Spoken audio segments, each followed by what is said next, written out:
Le 7 septembre à 20h09, heure de Paris, une éclipse lunaire totale se produit à 15 degrés 24 des Poissons. Elle va marquer la fin d'un chapitre de nos vies et nous inviter à nous libérer, ce qui a vraiment fait son temps en nous. Vous allez me dire que ça fait un bout de temps que c'est comme ça, ouais, mais visiblement on a encore plein de trucs dont il faut se débarrasser parce que ça n'arrête pas. Il y a quelque chose de complètement erratique dans les énergies, et même si on peut regarder l'astrologie et l'utiliser pour prédire des choses, réellement en ce moment c'est particulièrement bouleversant. Bouleversant au sens non pas émotionnel du terme, mais au sens strictement énergétique. Vous devez le sentir aussi que tout se barre en cacahuète. Pour le bon comme pour le mauvais. Je veux dire, quand des choses s'écroulent, je crois fermement, je crois absolument et je crois complètement que même si c'est difficile à vivre sur le moment, c'est véritablement l'indication qu'on est sur la bonne voie, parce que l'écroulement est toujours un signe précurseur d'une transformation positive. Il fait toujours plus... c'est toujours plus difficile avant que ça devienne réellement plus facile. Et évidemment, c'est pas de la palissade dans le genre... oui, bah c'est sûr que 30 minutes avant d'être mort, il était encore vivant. Non, c'est pas ça. C'est une question d'intensité.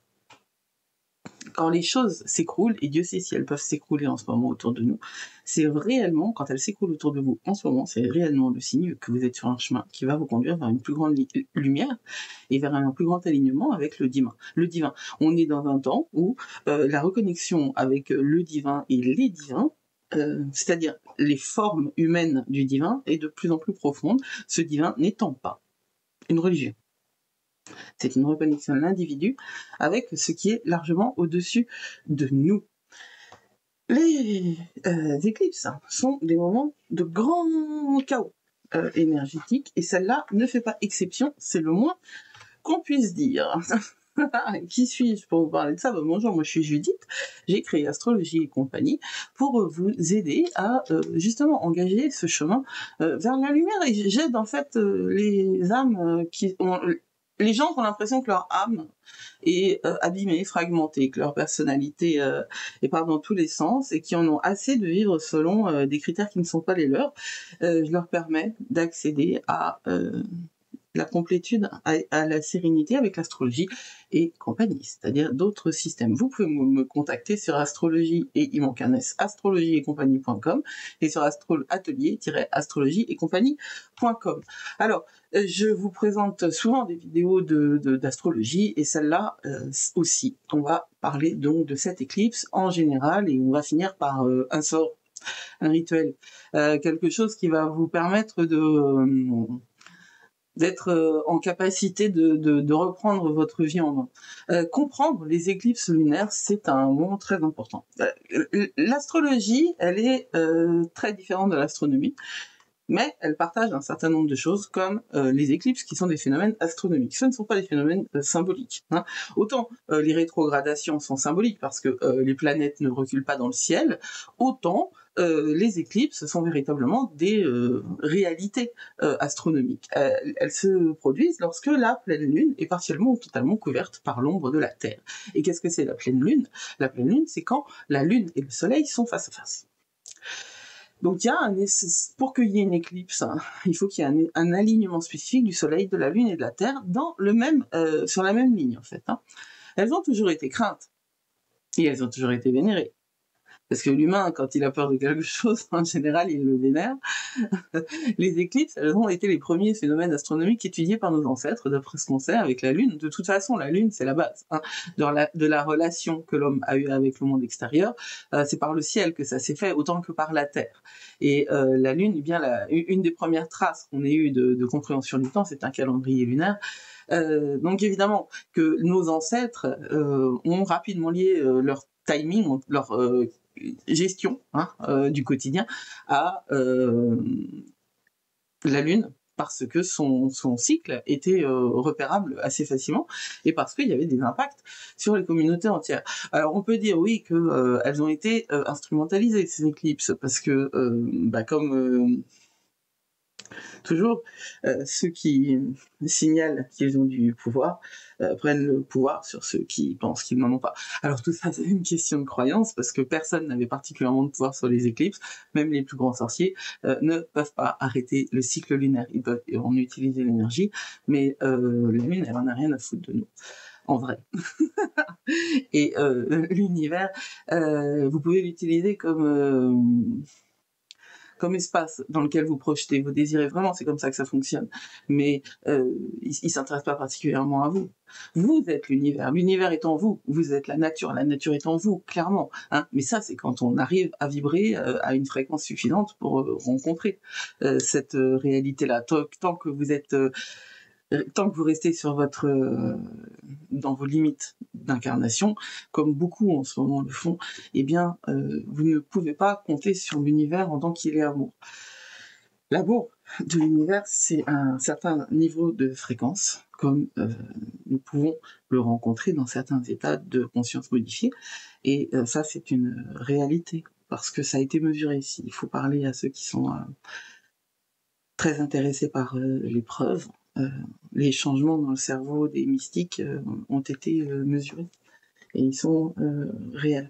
Alors cette mystique-là, elle n'est pas plus vraie quand elle est monothéiste, elle n'est pas plus vraie quand elle est dans un cadre d'une religion institutionnalisée. Cette mystique, c'est la rencontre d'un individu avec un monde supérieur. Ça, c'est en ce moment, étant donné toute la charge que nous avons en poisson, parce que Saturne est rétrograde en poisson, parce que Neptune est aussi en train de se diriger vers le poisson. Je pense que Neptune est encore en bélier. Mais tout cela, Neptune est encore en bélier jusqu'en décembre. Donc ça veut dire que Saturne et Neptune se sont un petit peu détachés l'un de l'autre, mais nous avons quand même l'axe des nœuds lunaires qui est en poisson vierge, parce que cette éclipse, elle est en poisson vierge, et qu'il y a obligatoirement un lien. Enfin, je veux dire, il n'y a pas d'éclipse sans interaction avec l'axe des nœuds lunaires. Et puis il n'y a pas que ça, hein. Il y a Pluton qui est rétrograde en Verseau, et Pluton qui est out of bond, hors limite, depuis le 29 août. Out of bond pour Pluton, ça arrive plusieurs mois par an. C'est un moment où c'est n'importe quoi, en fait, parce que la planète, elle fait ce qu'elle veut. Elle est plus sur le plan de l'écliptique, elle est plus à l'intérieur des degrés dans lesquels elle est tenue la plupart du temps, hein, et elle est donc hors du cadre. Et quand Pluton, la planète, le dieu des enfers, est hors du cadre, il y a beaucoup de choses qui sont lâchées, il y a beaucoup de choses qui sont libérées. À côté de ça, on a aussi Saturne qui est rétrograde en Poisson, juste après avoir passé le degré anarétique du Bélier, puisqu'il recule. Enfin, dans les degrés, il recule pas en vrai. Hein. Il arrive sur le degré... il arrive sur le degré vernal du Poisson. C'est le contraire.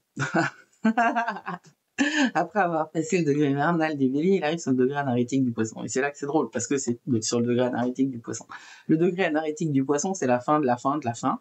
Hein, c'est le dernier degré du dernier signe du zodiaque.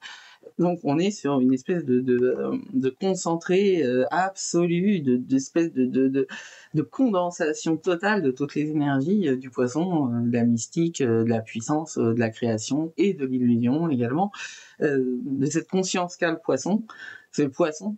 The fish doesn't think, the fish knows. Le Poisson ne pense pas, le Poisson sait. Ça, c'est dans Arizona Dream, ça n'a rien à voir avec l'astrologie, mais pour moi, c'est vraiment quelque chose d'extrêmement important à comprendre sur l'énergie du Poisson.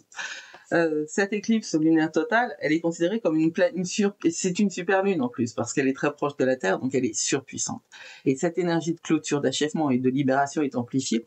Et si je parle de Saturne rétrograde en Poisson, c'est parce que justement, l'énergie saturnienne, elle est aussi très très activée, et Pluton, out of bond en Verseau, est aussi hyper activé. Donc on a là-dedans une espèce de mélange karmique et de transformation complète qui va nous obliger à lâcher prise et à avoir confiance. Nous obliger à lâcher prise et à avoir confiance. C'est comme je le disais, le Poisson, c'est le dernier du dernier. Hein, c'est pas le dernier des derniers dans le sens que c'est le plus mauvais des plus mauvais, pas du tout. C'est le dernier archétype de la roue du zodiaque. C'est-à-dire qu'on est passé par les 12 étapes précédentes pour arriver là. Il contient, le Poisson, la dissolution du sens de soi, séparé du reste. Il contient la dissolution de soi, séparé du reste. C'est-à-dire que le poisson sait que l'univers et nous ne faisons qu'un. Et que cette sensation que nous avons d'être séparé du reste n'est qu'une sensation, ce n'est qu'une croyance, c'est une construction.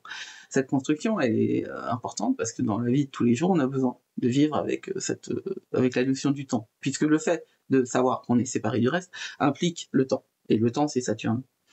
Le temps, c'est une illusion. Einstein lui-même le disait, c'est une illusion. C'est l'illusion la plus tenace, parce qu'on en a absolument besoin, mais c'est une illusion. Et c'est une illusion qui nous permet d'être en vie. C'est le fait que le temps passe qui nous permet d'être en vie. Oui, c'est paradoxal, mais l'ensemble est paradoxal. En fait, c'est grâce au voyage archétypal à travers les 12 signes du zodiaque qu'on a créé cette unité que nous sommes. L'unité de tout ce qui existe. Les poissons nous enseignent qu'il n'y a pas de séparation sur le plan spirituel, sur le plan divin, que tout prend fin et que chaque fin contient les graines d'un nouveau commencement et que, comme je le disais, si ça se barre en cacahuète, pour vous, c'est un signe que quelque chose de grand va commencer après. Alors, par contre, ça va être chaud quand même, très très chaud, parce qu'il y a une énorme sensibilité accrue, une intuition hyper importante. Lorsque l'énergie des poissons est aussi puissante que lors d'une éclipse lunaire totale dans ce signe, eh bien nous pouvons sentir une espèce de porosité de nos frontières, nos limites, surtout si vous êtes hypersensible ou en pâte. Faites attention, vous êtes obligatoirement, automatiquement plus sensible, plus poreux, donc par rapport aux informations énergétiques qui vous entourent. Et là, vous saurez, hein, si vous n'étiez pas au courant que vous étiez en pâte ou hypersensible, et ben là, vous le saurez. Parce que vous risquez d'avoir des downloads, des contacts, quoi, avec les mondes invisibles, qui peuvent être un petit peu difficiles. Vous pouvez, de fait, avoir des capacités psychiques amplifiées, c'est-à-dire que d'un seul coup, vous devenez un oracle. Votre vie onirique aussi peut devenir plus vive et plus intense. Faites attention à vos rêves. De quoi parle-t-il ? Peut-être parle-t-il de vous, peut-être pas. Parce qu'il est aussi possible, étant donné l'aspect chaotique de cette énergie-là, que vous receviez des informations qui ne vous sont pas destinées. Et vous pouvez aussi sentir que le sol disparaît sous vos pieds en ce moment et que les structures auxquelles vous croyiez pouvoir vous attacher, ces structures, en fait, elles se dissolvent. Ça, c'est aussi l'effet de Saturne rétrograde. Alors, les nœuds lunaires, là, ils sont bien actifs, évidemment, puisque c'est une éclipse. Et les éclipses, elles se produisent lorsque... cette éclipse-là, elle se produit sur le nœud lunaire. Les éclipses, c'est toujours un moment pour lâcher prise sur l'ancien et libérer notre attachement au passé. Mais l'activation du nœud nord indique l'importance de ces fins qui sont en fait nécessaires pour faire place à de nouveaux commencements et opportunités. Il n'y a pas d'autre mot que ça. Vous ne pouvez rien construire si vous n'avez pas détruit avant. Et même si ça, c'est pas une vérité vraie pour vous depuis la nuit des temps, eh ben, en septembre 2025, c'est une vérité vraie. Il va vous falloir faire vraiment accepter de vous débarrasser de tout ce qui vous encombre encore pour faire place à de nouveaux commencements, à de nouvelles opportunités. Et il va falloir du courage. Il va falloir du courage. Des portes doivent être fermées, des dossiers doivent être clôturés, des relations ou des croyances. Moi, je pense réellement que c'est surtout sur les croyances que ça va se jouer. Des croyances vont devoir être abandonnées. Ce nœud nord, c'est celui sur lequel nous sommes censés cheminer pour atteindre notre mission d'âme. Et il nous indique, c'est comme une boussole, ça nous indique la direction que nous sommes censés prendre. En ce moment, avancer pas obligatoirement possible et pas possible sans qu'on dise adieu à ce que nous avons déjà expérimenté et qui ne nous convient pas. Il faut qu'on se sépare de ce qui est connu. Il faut qu'on laisse derrière nous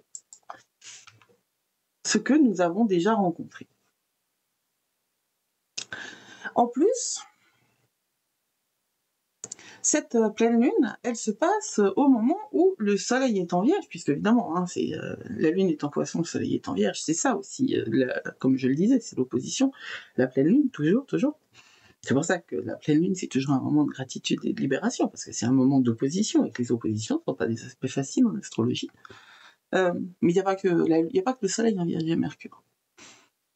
Mercure dirige la Vierge, et il est en vierge. Donc on a une tendance à trop réfléchir. Ça, Mercure en Vierge, c'est suranalyser la réalité et surtout la nécessité d'être en contrôle. Le désir de perfection, d'ordre et de compréhension rationnelle est hyper important en ce moment. Et pourtant, c'est celui-là même qui est bouleversé par cette éclipse lunaire. Donc c'est pas du tout un hasard tout ça. Hein. Tout ça, réellement, moi je vois, l'astrologie de ces dernières années, elle m'a forcée. C'est pas moi, j'ai pas eu le choix, elle m'a forcé. Non, ça c'est complètement débile. Mais elle m'a conduite vers une conception du monde qui n'était pas du tout la mienne il y a encore 3 ans. Je crois vraiment qu'il y a je crois qu'il y a une intelligence derrière, une intelligence qui est largement incompréhensible pour nous, humains. Et pourtant, on peut comprendre énormément de choses. On a cette capacité extraordinaire non seulement à comprendre, mais en plus à arriver, à imaginer. Mais il y a quelque chose, je veux dire, il y a quelque chose en ce moment qui se passe, dont on a intérêt à décrypter en l'ensemble des messages, parce que c'est toute une organisation énergétique qui est vraiment réellement faite pour nous permettre de comprendre cette dualité entre l'esprit et le cœur que l'on doit absolument dépasser pour pouvoir être un humain complet. Parce que cette lune en poisson, bon, c'est de l'intuition, de la perception émotionnelle, c'est de la fluidité, l'acceptation, et c'est surtout cette confiance dans le flux de la vie. Cette trust the process. Cette opposition Mercure-Lune, elle met en évidence la polarisation, comme je le disais, la logique et l'émotion, la rationalité et l'intuition. Et nous devons intégrer les deux. Et il n'est pas possible de n'en choisir qu'un. Il n'est pas possible de n'en choisir qu'un. Neptune est en bélier.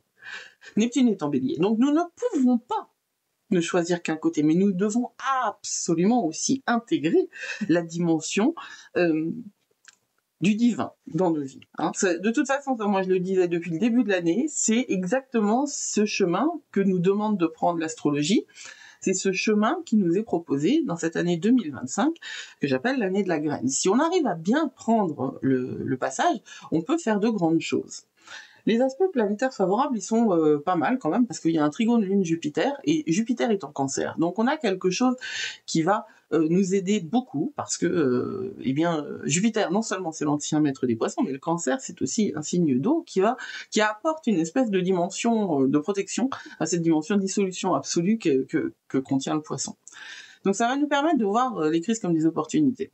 Et tous ces changements, tous ces abandons, vous savez, le Tower Time, la carte de la tour ou de la maison Dieu dans le Marseille, c'est une carte de tarot qui nous parle de la destruction totale de ce que nous connaissons, mais dans l'objectif de pouvoir recommencer derrière. Enfin, je veux dire, ça, c'est une question, c'est vous qui décidez, hein. Soit tout est foutu et on va se mettre à pleurer et bon, on pleure tous ensemble jusqu'à la fin des temps, soit c'est en train de se casser la gueule, sérieux, mais on est encore là, on est encore vivant, on a intérêt à en faire quelque chose de bien, hein, parce que toute crise est une opportunité, il suffit de la regarder sous un autre angle. Maintenant, vous avez peut-être besoin de faire le deuil, mais il ne faut pas s'installer dans le deuil non plus éternellement. Toute crise est une opportunité. À partir du moment où ça devient une croyance absolue, la vie, elle change considérablement, je peux vous l'assurer. Et puis on a Neptune, Saturne et aspect. Bon, bah d'accord. J'ai oublié un truc. Neptune, donc, est en bélier, il est en conjonction avec Saturne, comme je vous le disais. Il est, comme je vous le disais, ils sont sur 2 signes différents, mais restent très très proches. Ils se sont un petit peu décollés quand même. Et tout ça c'est dans sextile avec Pluton qui est en Verseau et qui est out of bond, et Uranus qui est rétrograde en Gémeaux et qui lui nous permet de revoir en fait nos projets sous un aspect qui est de revoir à l'intérieur. C'est-à-dire qu'il va y avoir une espèce de passage au crible par le biais, hein, le tamis de ce que l'on veut réellement voir advenir dans nos vies. C'est un très bon moment pour ça, c'est un très bon moment pour se projeter sur ce que vous voulez vraiment faire, parce que ces aspects-là nous permettent de pouvoir imaginer la vie que l'on veut avoir et commencer ça va être plus facile à imaginer et plus facile à mettre en place. Elle s'appelle lune de sang. Parce que lorsque l'ombre de la Terre tombe sur la Lune pendant une éclipse lunaire totale, elle ne s'assombrit pas, mais elle brille d'un rouge profond. C'est parce que la lumière du soleil se courbe à travers notre atmosphère et va disperser les bleus, ne laissant que le rouge. C'est littéralement l'univers qui filtre les absurdités et nous montre ce qui reste quand tout le reste disparaît. Et ça, c'est vraiment possible grâce aux aspects dont je parlais sur la slide précédente.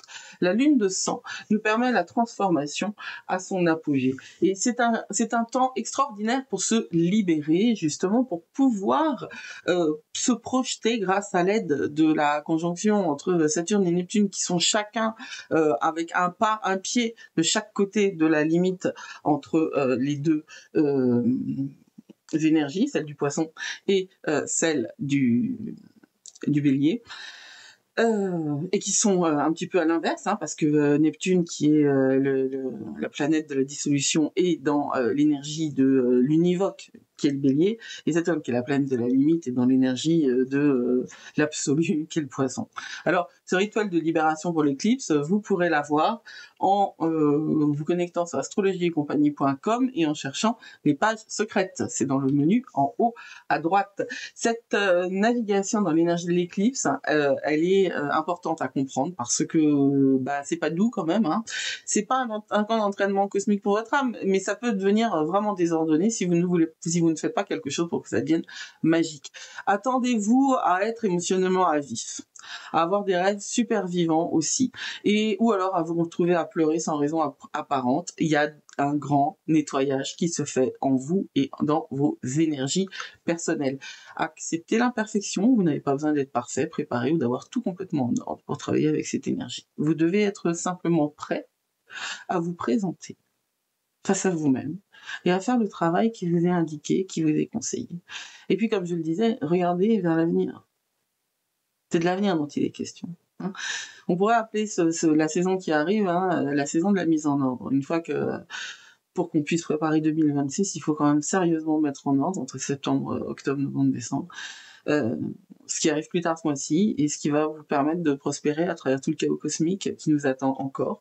C'est vraiment un moment très important. Je vous invite à rejoindre astrologieetcompagnie.com ou atelier-astrologie et compagnie parce que je vais vous proposer un nouveau accompagnement qui s'appelle, enfin un nouveau accompagnement, c'est un cours, un programme qui s'appelle Flow and Focus et qui va vous permettre d'avoir des outils qui sont pas du tout des outils d'astrologie perchés mais extrêmement pratiques et concrets, vraiment à l'image de Mercure en Vierge et de ce dont on a besoin parce que pour pouvoir naviguer les mondes supérieurs quand on n'est pas habitué, eh bien il faut quand même avoir une carte. Alors la carte n'est pas le territoire mais elle nous aide à pas trop nous perdre et à surtout cultiver cette confiance en nous qui va être la seule chose dont on va avoir besoin dans les mois à venir. Prenez soin de vous, vous êtes plus fort que vous croyez. Et abonnez-vous aussi à cette chaîne pour recevoir les autres vidéos dès qu'elles arrivent. Likez, partagez et n'oubliez pas que vous êtes plus fort que vous croyez. Et n'oubliez pas, blessed be.